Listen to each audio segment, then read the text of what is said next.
Like I had a passion, I pursued that passion, and I figured out how to bring my passion to my work.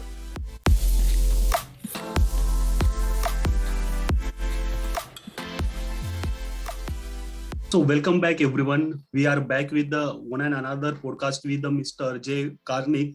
He is a product manager at Flipkart, and we will discuss today about the how to start and ace a career in a product management role. Hello sir, how are you? All good, Umesh. Oh, great sir. So sir has completed his engineering from the IIT Madras. Then he started his own startup named Inrom Systems. Then after spending a 6+ years in the industry, he joined MBA in ISB. Then he became a product manager at Flipkart. So we will touch upon every aspect of his journey, and we'll try to get some insightful information that can help our audience to get into product management role. So, sir, tell us about your journey from graduating from the IIT Madras, then starting your own startup in ROM systems. Then, what led you to join MBA after 6+ years in the industry, and how your life and career has been changed after your MBA, sir? Okay, sure. When I was in college, right, I always wanted to do something of my own. That entrepreneurial drive was always there. And so I did join Citigroup right after IIT for a few months, but then I was never really happy there, right? I wanted to do something on my own. This LEDs were a very up and coming thing back then, right? And the market was just booming, the technology was just coming in. And so I thought it would be the right opportunity to get into that space, right? It was very naive in some sense. I thought that, if I can build a brilliant product, I'll be able to sell it, right? Yes. Which is not really true, right? You have to see whether people want to buy the product or is there really a demand for the product, those kind of things, right? But then right out of college, there's little mentoring you have when you kind of get into these things, right? Right. So I think one of the key takeaways from that part is you should try to find mentors, right? People who you can work with. Now, your mentors could be your seniors who spent a couple of years in the industry. It could be your family members who are part of the industry and all of that. But like, get somebody who knows something, right? And not some random uncle who gives you some gyan, but more of people who are actually working in the industry, who are in the kind of roles which you aspire to, right? And get them to kind of give you inputs on what works, what doesn't work, and all of that, right? Right.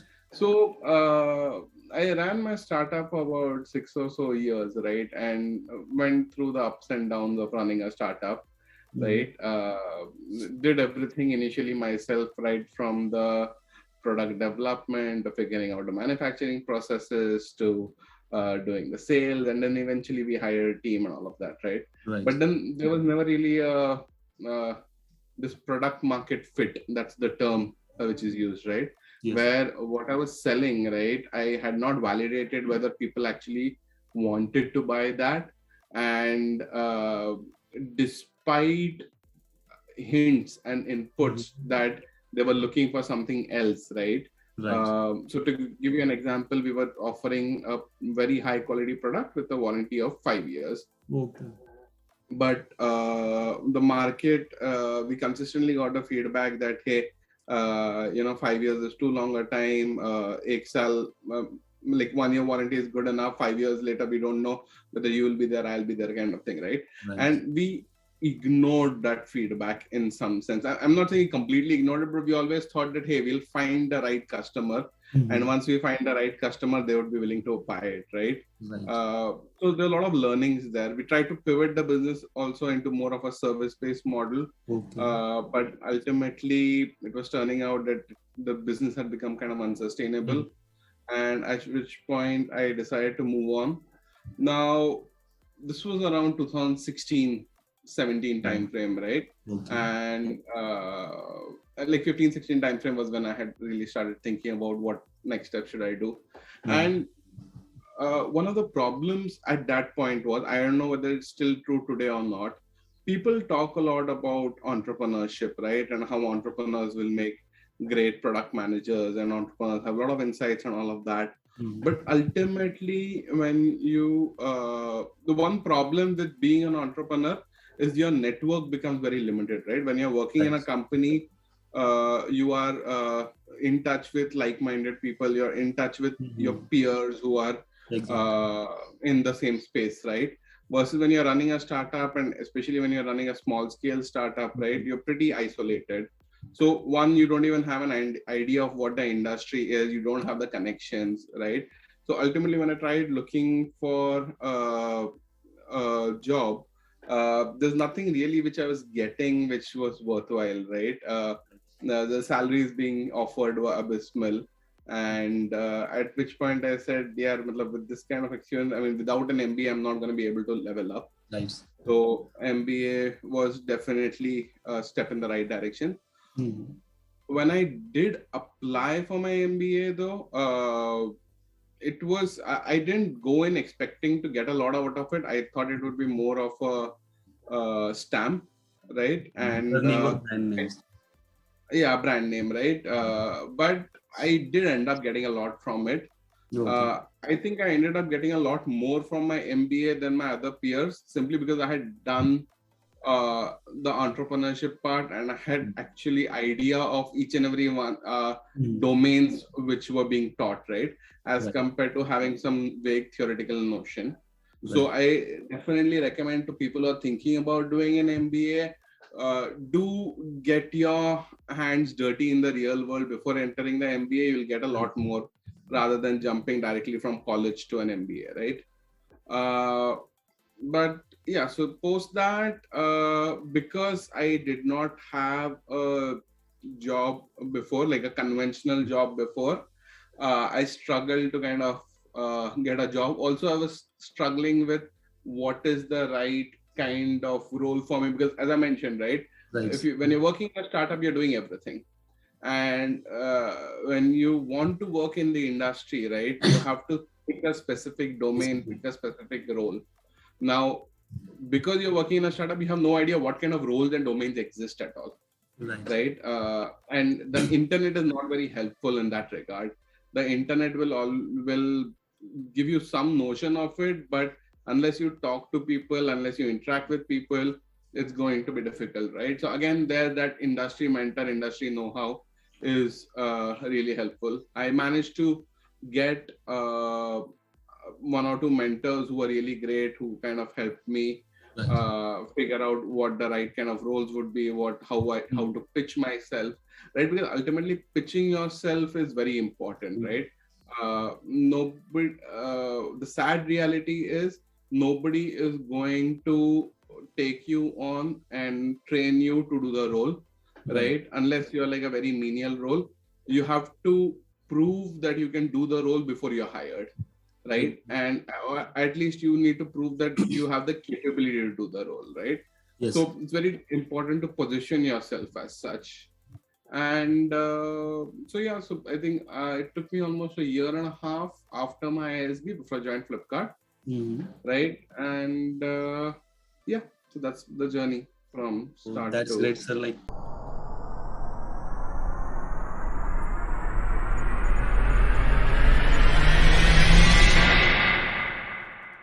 starting your own startup, then getting like working in a startup is really helpful, because you know everything in what exactly you need to do, because the selling, then development and everything.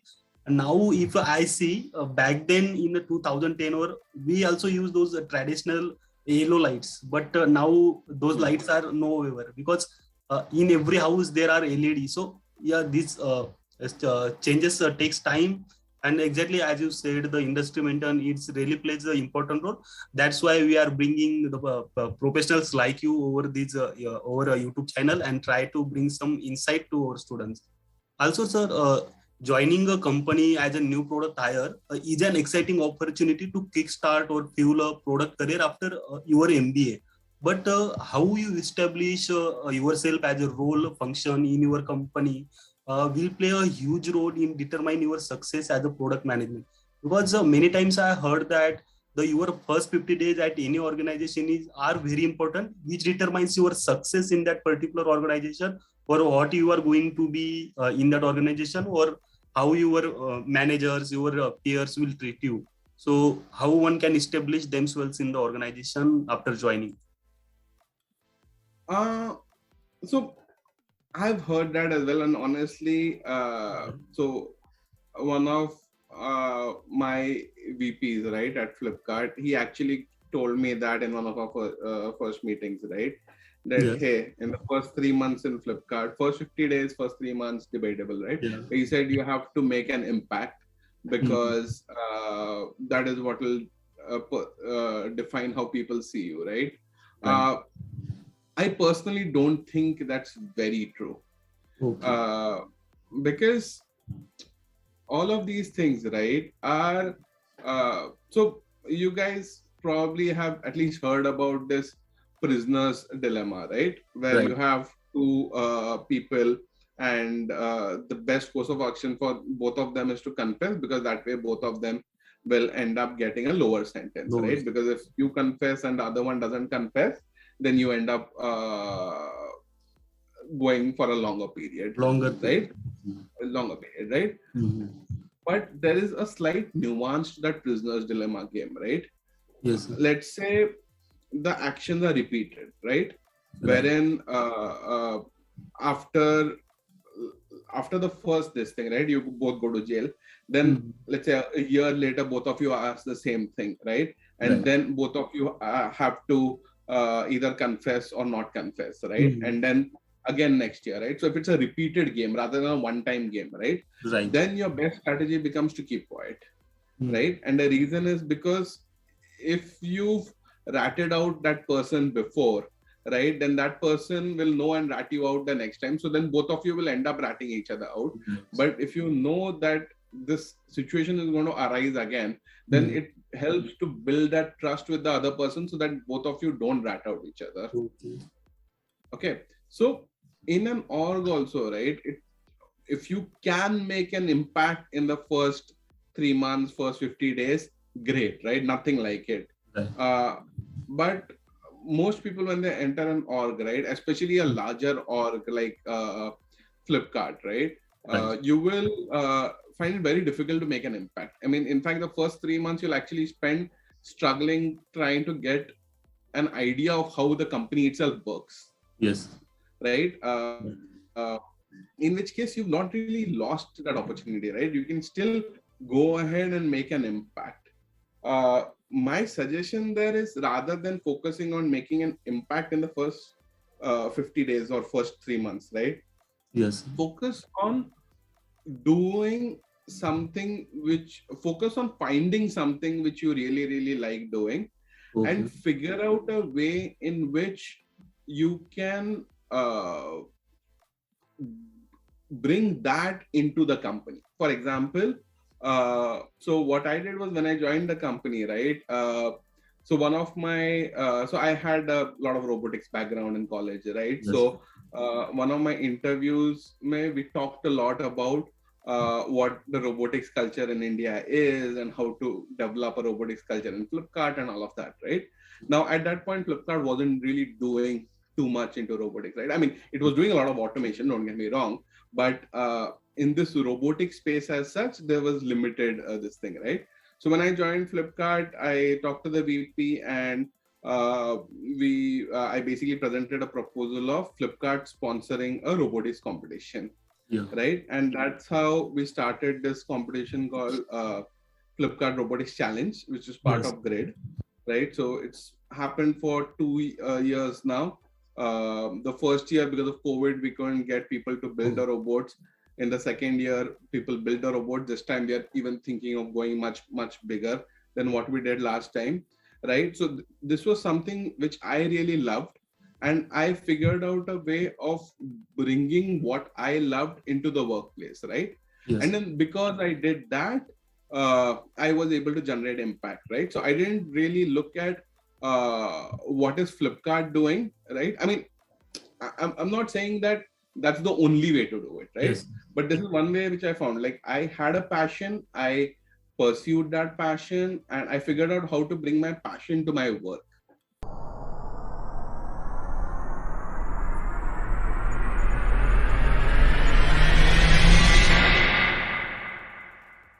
Great.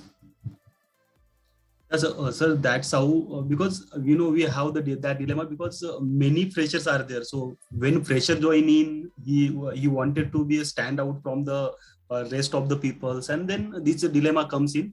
But as you said, instead of making an impact, focusing on making an impact, focus on the bringing the change. So yeah, I think this bringing a change, or let in something that you are passionate about, it can help anyone to what we say, be a successful in that company. Also, sir, most of the product manager find prioritization their most significant challenge at work. But knowing that it can set your product up for success or failure, how do you build and rank and prioritize a product roadmap with the multiple stakeholders, with your limited resources and missing data, to decide which strategy we should use or not? So here's the thing, right? Being a product manager in some respects is not very different from being an entrepreneur, right? Wherein you have to deal with a lot of ambiguity, right? Things are not always going to be black and white, right? And you are going to have to figure out those things. Like for some things which you have numbers which are very clear cut, right? You know that, hey, if I develop this feature, this will be the impact. There it's actually relatively easy for you to make those impacts, right? But in cases where the impact is not very obvious, right? There you have to so it's more a art than a science, I would say. Yes. Right? You have to, if you can get the impact, that's great. Sometimes you are going to go on faith, right? Mm-hmm. And the problem with going on faith is you have to have very, very, very good stakeholder management skills, right? Because as you said, right, there are multiple stakeholders which you will be dealing with, right? Mm-hmm. Now, if you have impact, it's very straightforward for the stakeholders to prioritize, right? Right. Hey, this is the impact. This is where I'll spend my engineering bandwidth, and this is where I get the maximum ROI. But if that impact is not there, then at least they need to have faith in you that your vision of the product is actually going to bear fruit, right? And if not, even if you can't quantify the impact, you can it will eventually bear fruit. The problem is in a large organization, you are going to have just too many stakeholders, and it's not going to be straightforward to pitch it that way, right? So it, again, you have to persevere, you have to push, and you have to either show people impact or tell people a story which they'll believe in, those kind of things. Yes, right, perfect. Also, as you said, this story, we are a lot of our professor said us to build your storytelling skills, because sir, how is it important to do a storytelling? We have to convince our stakeholders or managers or everyone out there. So how this storytelling part becomes a crucial in the any product manager success? So forget storytelling, right? I'm assuming most of your listeners, right, are people looking to join companies, right? Right. Now, let's say you're a recruiter and you are interviewing 10 people in a day, right? Now, most candidates will come to you and say, hey, my name is so and so. Since most of you would not be that experienced, I've done this courses in college, these are my likes and dislikes, and so on, right? They'll list facts. Yes. The problem with listing facts is I'm meeting 10 people in a day, each one presenting with me with 15 facts, right? I have 150 facts at the end of the day. Yeah. So unless anyone has really told me a story which has caught my eye, right, or which has made me remembered, you'll just be lost, right? Because think of it this way, right?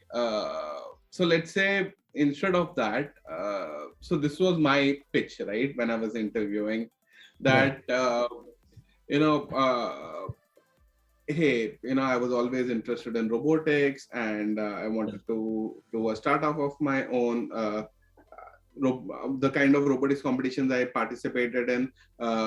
So I used to participate in this competition called Robocon, which used to be Robocon. like building larger robots, right? Yes. 50 kg robots, and also we were. I had a very good confidence in my abilities in manufacturing and electronics. Hence, started a manufacturing startup, right? And Yeah. then in the manufacturing startup, I tell them about what worked, what didn't work, what my learnings were. But all of it is in a story form, right? As Right. compared to all of it being just facts. As compared to all of it being just facts, right? Ki, hey, I went to IIT, I joined Citigroup, I started my startup, I did ABC things in my startup, right? And there's no threat to it, right? Because even though, let's say, in your life, you made those decisions Right. based on some cause and effect, right? Unless you convey what the cause was and what the effect was to the story, right? And essentially that, instead of telling them the facts, you're telling them what led to the facts, right? What were the causes and what were the effects? A Right. good story is just that, right? It's a continuous thread, right? Yes. Which leads to the end point. It's Yeah. not a collection of facts.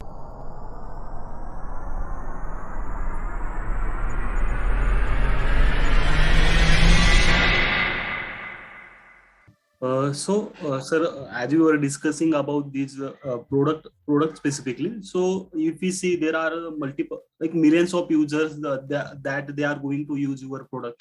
So before doing any changes or adding any new features, how do you decide to like should you add a new feature or improve an existing one, or what are their constraints you should consider before doing any changes while developing your products? See, again, kind of comes to that only, right? So Yeah. ideally, what you should do is uh, you should validate whatever you're trying to do, right? Because Yeah. today, uh, engineering bandwidth in any organization is the biggest bottleneck, right?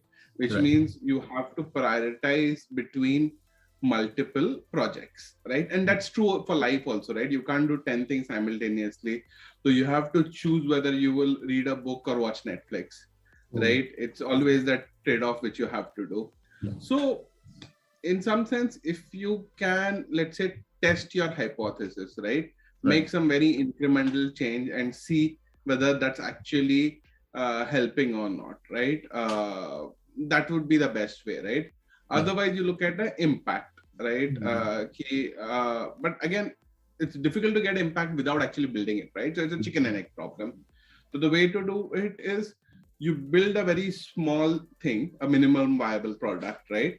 And then you release it. You see what traction it's getting, right? You see what are the kind of users which are using it. What are the kind, you see what the user segmentation looks like. You focus on whatever user segment you want, right? And then you specifically target those user segments and build features for that, right? Okay. And that's how you kind of grow. So everywhere you're continuously validating what you're developing. Yeah, yeah, right. Sir, also, if you see that many of the people, those who are pursuing their MBAs, do not have this engineering background or the coding, or they don't know about this coding or data analytics skill. So, is this really important for a product manager to know these technical skills like a Python, or is there, are there, or other analytics tools, so as we say? See, it depends on the organization which you're going to, right? Okay. For example, in a smaller startup, right, there might not be enough manpower. So a product manager will also have to do coding, right? Right. As you kind of go higher and higher, right? And when I say higher and higher, I mean larger Larger companies. workforce. Yeah, the skill sets get very, very, very siloed, right? So if you ask me, in an MNC as such, a product management role is very, very, very functional, where you have to be able to understand what the customers want, what the user wants, and you have to be able to describe to a lay person what that feature is, right? You don't need to understand any tech, you don't need to understand coding, you don't need to understand systems, right? You have to do that. One of the reasons why companies, having said that, right, one of the reasons why companies will not even look at you if you do not have that background, right, is simply because that perception is there that an engineering graduate will be more logical than arts or a commerce student, right? So it is more of that perception. Now, in order to, now it's not impossible to break that perception, right? However, the way to break that perception, at least in my mind, is two ways. Either you get into a larger organization with the kind of role which the company is comfortable hiring you for.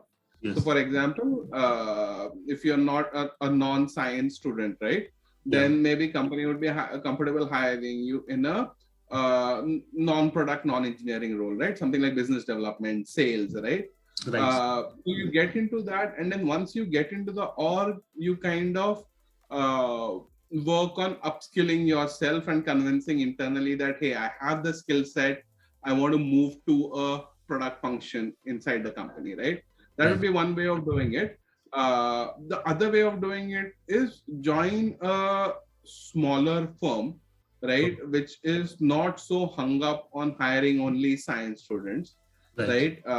And then over there, get into a product role, spend some time in that firm learning what a product role is, and then apply to one of these companies with a product role on your CV and the fact that you already have been doing products, so you'll be able to ace the interviews as well, because you'll be able to talk about the kind of work which you've done in a product role.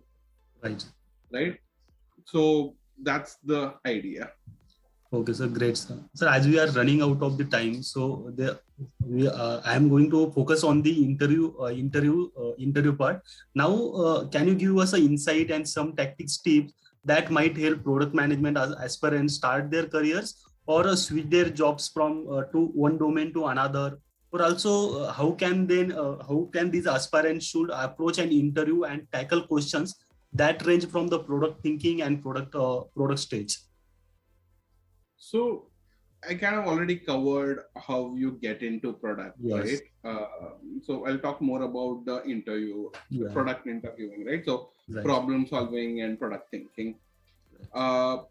In my mind, both of them are similar, not the same, right? The biggest quality that any product manager has is bringing structure to an unstructured environment, right? And so those are the skills which you'll be evaluated on even in your interview stage. Right? So for example, if you look at a problem solving question, right? Very standard, how many taxis there are in Bombay kind of question, right?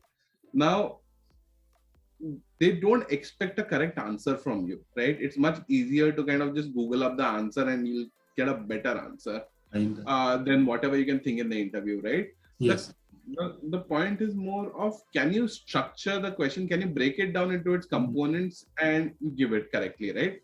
Because the problem is, let's say you are asked that question and let's say you were anticipating that question. So you Googled number of taxis in Bombay the day before and you got the right answer, right? So your answer is absolutely correct. That's the number of registrations, right?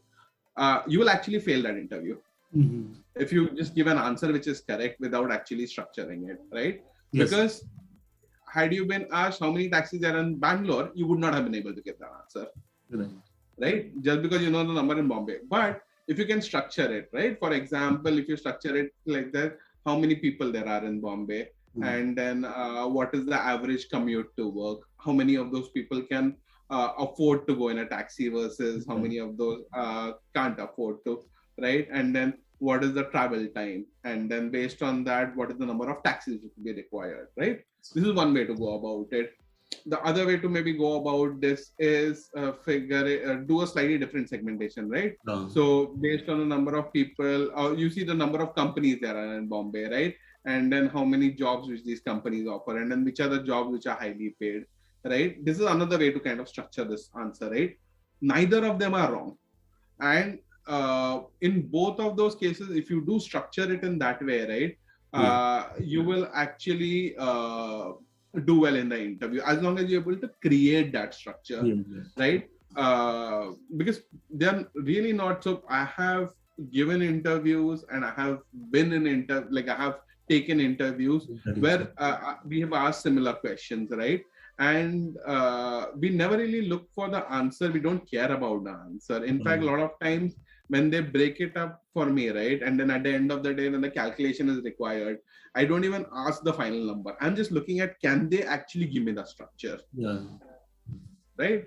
And giving a structure does not mean listing out facts, right? Giving a structure means doing that segmentation, that hey, if I have 100 people, 10 people can afford to go in taxis and 90 people can't, right? So like those three basically which you are able to create. So at every point there'll be a decision which you have to take, which will split your answer, right? So that's the kind of structure which you expect, because again, in a product management role, you have to do something similar, right? You're not going to have all the facts at your hand, and you are going to have to do estimations, guesstimations, all of those things. So those are the skill sets. So I think, and same thing applies for a product thinking role as well, right? Where if somebody asks you that, hey, design a 10-minute grocery delivery service, right?